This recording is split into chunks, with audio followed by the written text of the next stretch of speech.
Welcome to China in Focus. I'm Tiffany Meyer. Our top story. The U.S. is preparing to reject more visa applications from China if Beijing does not speed up accepting deported Chinese nationals. The message comes just days before President Trump's visit to China. A Chinese-owned oil tanker has been struck near the Strait of Hormuz amid escalating tensions with Iran. It's a rare attack involving a Chinese-linked vessel in the region. A Chinese national has been found guilty of fraudulently selling more than 1 million COVID tests in the U.S. The case is also linked to an illegal biolab in California. Taiwan, one of the rare issues both parties agree on. In Minnesota, lawmakers have passed a resolution backing closer ties with unanimous bipartisan support. It follows similar moves in 3 other states. We are going to continue to do everything we can to support Taiwan.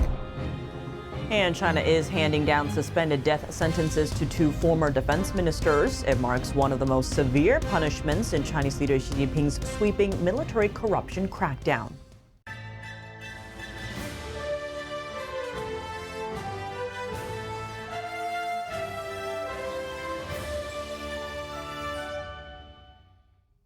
Getting a U.S. visa could soon become more difficult for Chinese citizens.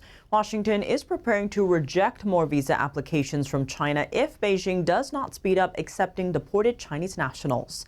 This comes just 1 week before President Trump's visit to China. He's expected to raise the deportation issue in his meeting with Xi. A State Department official told the Epoch Times that China refuses to fully cooperate with the U.S. to take back its citizens. The official said that even though China accepted about 3,000 deported last year, the pace has slowed over the past 6 months. The official warned that unless China steps up cooperation on deportations, the U.S. would deny more visas and impose stricter entry controls at the border. The U.S. would also increase the cash bond required for certain visa applicants. The money is refundable. The official said Beijing's inaction will jeopardize future travel for law-abiding Chinese citizens, and the impact would be wide-ranging. The U.S. issued more than 80,000 non-immigrant visas to Chinese nationals in fiscal year 2025. Right now, there are more than 100,000 Chinese nationals in the U.S. illegally. An immigration judge has ordered that over 30% of them be deported. ICE said some of the deported Chinese nationals had been convicted of crimes including murder, drug trafficking, rape, and human smuggling. U.S. officials believe Beijing has used the acceptance of deported nationals as leverage in its dealings with Washington. The Chinese regime suspended accepting deportees for 2 years in retaliation for then House Speaker Nancy Pelosi's visit to Taiwan in 2022. Senator Steve Daines met with China's Prime Minister and Foreign Minister in Beijing on Thursday, just 1 week before the country's leaders are scheduled to meet. China says it is willing to strengthen cooperation with the United States in all areas. Daines has called for peaceful cooperation. I want to thank you for the meeting that you had yesterday with the Iranian Foreign Minister. You are working to de-escalate tensions, to bring peace to the Middle East, to open up the Strait of Hormuz. Senator Daines is leading a bipartisan group of senators to China. He's widely regarded as an ally of President Trump. A rare attack on a Chinese-owned oil tanker in the region. The vessel was struck near the Strait of Hormuz, according to Chinese state-run media Thursday. The attack comes amid escalating tensions tied to the conflict involving Iran. It happened Monday near the UAE's Algiers port at the entrance to the strategic waterway. The tanker's deck reportedly caught fire during the attack. The vessel was marked with the words China owner and crew. A person familiar with the ship owner said it was the first known attack on a Chinese oil tanker, calling the incident psychologically very hard to accept. Tensions in the Strait of Hormuz have continued to rise in recent weeks. Iran's Islamic Revolutionary Guard Corps has been accused of attacking commercial vessels in the region. Shipping companies have also reported recent incidents involving merchant ships transiting the strait. The timing is notable. Iran's foreign minister met with his Chinese counterpart in Beijing on Wednesday, just 2 days after the Chinese-owned tanker was struck in the Strait of Hormuz. It was his first visit to China since the U.S. and Israeli strikes on Iran. It comes as tensions tied to the conflict involving Iran continue to grow, along with concerns about regional stability and global energy supplies. China says the situation is at a critical juncture between war and peace. It is calling for an end to hostilities and a return to diplomacy. Beijing has taken a relatively restrained approach as it continues to push for de-escalation in the region. The trial of a man accused of opening a Chinese police station outpost in New York City is now in full swing. FBI Special Agent Devin Perry, who closely investigated the case, testified before the jury. What did he say about how this outpost was established and what prosecutors say is Beijing's broader plan to expand its global influence? NTD's Flora Hua was there in the courtroom. Here's the story. This trial involving an alleged Chinese foreign agent has now entered its fourth day. Earlier during the trial, we saw evidence presented by federal prosecutors showing defendant Lu Jianwang allegedly taking orders from a Chinese police officer to set up an overseas Chinese police station in Manhattan. According to prosecutors, these communications mainly took place on the Chinese messaging app WeChat and were documented by the FBI. According to FBI Special Agent Devin Perry's testimony, in early 2022, Lu Jianwang flew to China and met with an individual tied to China's United Front Work Department. The CCP uses the United Front Work Department to build influence outside the party and advance its agenda abroad. Agent Perry testified that the individual proposed establishing an outpost for the Fuzhou City police station. After Liu agreed, that individual connected him with a director at the Fuzhou City police station. In February 2022, Liu returned to New York and launched the police service station through his hometown association called Changle. Here's the kicker: Liu is originally from Changle, a district of Fuzhou, before moving to the U.S. Now I'm taking you to Chinatown in Lower Manhattan, where the Changle Association allegedly hosted the New York branch of the Chinese police station. During the trial, videos were presented showing Chinese consulate officials in New York giving speeches inside the Chinese police station. Liu also admitted that reports on the station's work were shared with the Chinese consulate. The station opened for several months before shutting down. The FBI raided the office in late 2022.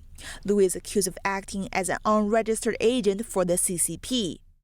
Now behind me, the building is where the Changle Association is located, and you can see the name, the American Changle Association, written in Chinese. And U.S. authorities have called this matter a national security threat, comparing its seriousness to the FBI setting up a police station in Beijing. If convicted on all counts, Lu Jianwang faces up to 20 to 25 years in prison. Reporting from New York City, Flora Hua, NTD News.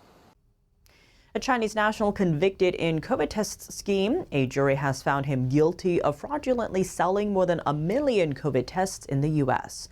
Prosecutors say he raked in nearly $4 million through his California-based company. Jia Beizhu was convicted after a jury found he deliberately deceived the public by repackaging low-quality foreign-made test kits. Zhu then distributed the kits, which were misbranded and falsely represented as FDA approved. Zhu's scheme was first uncovered in 2022 when one of the victims filed a civil lawsuit against his company. An inspection of his Fresno facility revealed that a biolab had failed to meet established quality standards for facilities that house medical devices. According to the Justice Department, the facility also housed pathogens and toxins in juice containers or soda containers and other inappropriate containers. Zhu's sentencing is scheduled for August. Last year, several Chinese nationals studying at the University of Michigan were charged with smuggling biochemicals from China into the U.S. FBI Director Kash Patel said, quote, "Under President Trump's leadership, the FBI has made it a priority from day one to systematically dismantle Chinese Communist Party influence inside U.S. universities and institutions." Minnesota lawmakers are doubling down on their ties with Taiwan. Earlier this week, the state legislature passed a resolution backing closer cooperation with the island for the 5th year in a row. This time it did so with unanimous bipartisan support. We do value the trade relationship that we have with Taiwan and are going to continue to do everything we can to support Taiwan. This month is Asian American and Pacific Islander Heritage Month. Minnesota is joining a growing list of states backing Taiwan, following similar moves by Iowa, Indiana, and Wisconsin. Minnesota lawmakers are also backing Taiwanese President Lai Ching-te's recent visit to the African country of Eswatini. The trip was postponed due to pressure from Beijing. Minnesota has been Taiwan's sister state for decades. U.S. authorities are investigating 3 organizations for their alleged ties to the Chinese Communist Party. They're related to the American tycoon Neville Roy Singham, who now lives in Shanghai. The organizations under investigation are Breakthrough News, Tricontinental, Institute for Social Research, and the People's Forum. According to the committee, the organizations are part of a network of nonprofits funded by Neville Roy Singham. In a statement Tuesday, the committee said the former U.S. technology mogul lives in Shanghai and maintains close ties to the CCP. A House committee hearing in February examined the Marxist-aligned network tied to Singham and its influence in the United States. The committee found that many groups in the network have played a key role in organizing various protests. Demonstrations have included pro-Palestine protests and demonstrations against immigration enforcement. China is handing down suspended death sentences to 2 former defense ministers. It's one of the most severe corruption punishments seen under Chinese leader Xi Jinping's military crackdown. Wei Fenghe and Li Shanfu were both convicted of corruption by a military court Thursday. That's according to state broadcaster CCTV. The sentences include a 2-year suspension. After that, they are expected to be commuted to life in prison. Wei served as China's defense minister from 2018 to 2023, while Li held the role for just 7 months before being abruptly removed. Both individuals were accused of taking large sums of money, with Li also convicted of bribery. Their sentencing comes as part of a sweeping military purge launched by Xi Jinping in 2023. The campaign is aimed at rooting out corruption within Beijing's armed forces. Since then, a wide range of senior military officials have been removed or placed under investigation. This includes vice chairs of China's top military body and commanders across multiple branches. More than 75 senior officers and defense industry figures have reportedly been targeted. It marks one of the most extensive purges in China's modern military history. The crackdown has reshaped the leadership of Beijing's military as Xi moves to tighten control. Coming up, another country is standing up to Beijing's push to isolate Taiwan. Paraguay's president has arrived on the island for his first diplomatic visit. Paraguay and Taiwan share a friendship built on solid foundation. And how has China come to dominate the pharmaceutical industry? Dr. Levin joins us to unpack China's decades-long strategy and how the U.S. can counter it. More on that after the break here on China in Focus. Welcome back to China in Focus. I'm Tiffany Meyer. Paraguay signaling support for Taiwan despite pressure from Beijing to cut ties with the island. Paraguay's president arrived in Taiwan on Thursday. It's his first visit to the island democracy, and he is leading a business delegation. Here's the president, Santiago Peña. Paraguay and Taiwan share a friendship built on solid foundation. Democracy, freedom, confidence in institutions, the dignity of hard work, and the conviction that progress is only truly meaningful when it touches people. Paraguay is one of only 12 countries in the world that maintains diplomatic ties with Taiwan and the only one in South America. I am still extremely impressed by President Peña's passion for serving the people of Paraguay. President Peña, passion, people, Paraguay, 5 Ps. And plus, a principled partnership with Taiwan makes it perfecto. Taiwan President Lai Ching-te is scheduled to welcome Santiago Peña with military honors on Friday. Paraguay's support comes after Lai's successful visit to Eswatini, Taiwan's only diplomatic ally in Africa. He was originally forced to delay the trip after China pressured 3 African countries to prevent his aircraft from flying through their airspace. Lai said a state visit is a basic right and that he would not back down in the face of pressure. Public health is on the line. There's been growing calls of alarm on Capitol Hill over China's dominance over medicines. What's been China's decades-long strategy in pharmaceuticals, and how can the U.S. claw back life-saving drugs? Joining us now to unpack all of this is Dr. Jeremy Levin, author of the forthcoming book Biotech in the Balance: Saving a Strategic Industry in an Age of Distrust. Dr. Jeremy Levin, thank you so much for joining us. Great to have you on the show. Terrific. Thank you for having me here, really. Now, there's been growing awareness and concern over our reliance on China for medicines and pharmaceuticals. There's been a lot of congressional hearings specifically highlighting not just the national security threats, but public health threats there. First, how did we get to this point where China is dominating so much of our medical supply line? It is a remarkable set of clear strategic steps taken by China. In the case of the biotech industry, it's over 25 years. Each 5-year plan has stated increasingly, specifically, the intent that by 2035, there would be a dominant provision of new biotechnology tools and medicines in China. So well thought out, well coordinated, and completely above board, it's just been said. There's one key component to it, and that was attracting people back who had learned how to do things in the United States, scientists and others, and bringing them and incenting them. So in fact, 5 steps. Step 1, learn how to make medicines, not medicines, chemicals. Step 2, learn how to test them, and then put in place clinical trials. Step number 3, effectively learn how to copy medicines that are in the United States and elsewhere and make them better, actually. And then where we are today. And where we are today is step 4, the beginnings of something fundamentally different. And that is the creation of completely new and novel medicines. And it's highly likely that within the next 3 to 5 years, the majority of new medicines, novel medicines, will come from China. Step number 5 is that, like rare earths, like batteries, like many other aspects, these medicines will become part of trade policy and negotiations.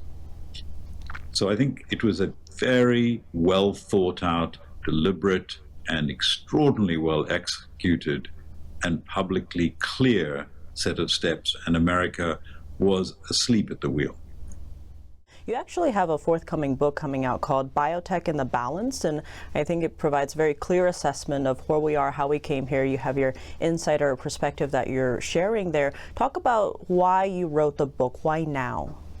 Unlike China, America never said that the biotechnology arena was a strategic asset, as a consequence of which taxes, incentives, were never put in place of the kind that would deal and help us specifically.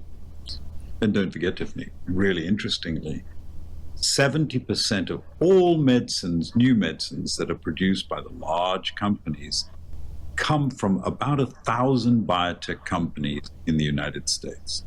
They're different. They don't make money by selling drugs. They make money by innovation, creating innovation. And that is now shaking. It's not broken, it's shaking. And so my book was written now to alert the policymakers, those who look at the way that we think about America's industry, that this is a moment where we can correct this. We can become fundamentally stronger if, and only if, we start with the first step, which is to declare that this is a strategic asset of the United States.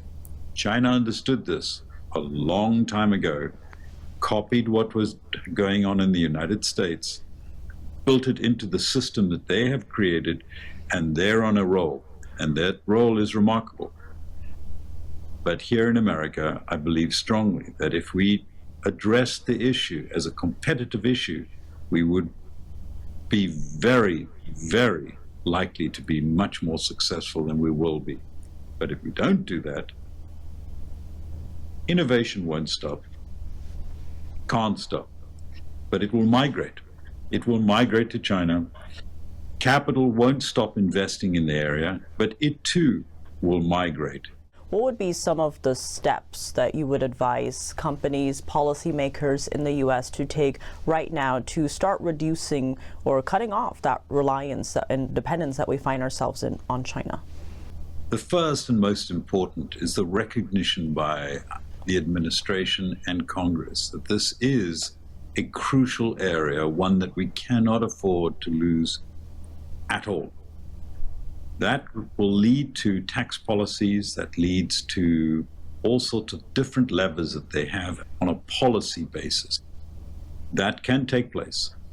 The second is that we must acknowledge that the primacy of science, facts matter. You cannot bring political leverage or political pressure to change a scientific fact. If you do that, you undermine the very basis of the entire industry. That needs to stop. The FDA needs to be bolstered. The CDC needs to be completely revamped so that it's able to detect diseases. At the end of the day, there is one last thing that the policymakers can do that will help this industry and help what I've just said, rebuild trust. That is to understand the immensely complicated system that we have in America for pricing drugs and for insuring people. No individual should have to go to the pharmacy and who's insured and then put their hand into their pocket and pay money for a drug that they're already insured for. They're punished by their illness, now they have to pay for it. So we need insurance reform. Secondly, unlike other countries, America has something very strange. It has an unseen set of individual companies that take a tremendous amount of the profit out of the industry. They don't do anything. They're called, the industry is called the PBMs. This is a group of people who are supposed to be there for the benefit of people. These PBMs, so-called, do not do anything, but about 50% of all of the price of a drug goes into the pocket of these people who are not doing anything for the industry. They don't manufacture, they don't treat patients, they don't insure patients. They simply get a cut of the action. So there's lots that can be done, and I believe we should do it, and we can do it, and that will lead to something rather wonderful for us. Well, Dr. Jeremy Levin, thank you so much for your time. It's my pleasure and lovely meeting you. I hope to see you again. That's all for today's China in Focus. I'm Tiffany Meyer. If you have any feedback on the show or have something you'd like to see us cover, send us an email at chinainfocus@ntd.com. We'd love to hear from you. For on-the-clock original news coverage, visit us at ntd.com or download our NTD app. Thanks for watching. See you tomorrow.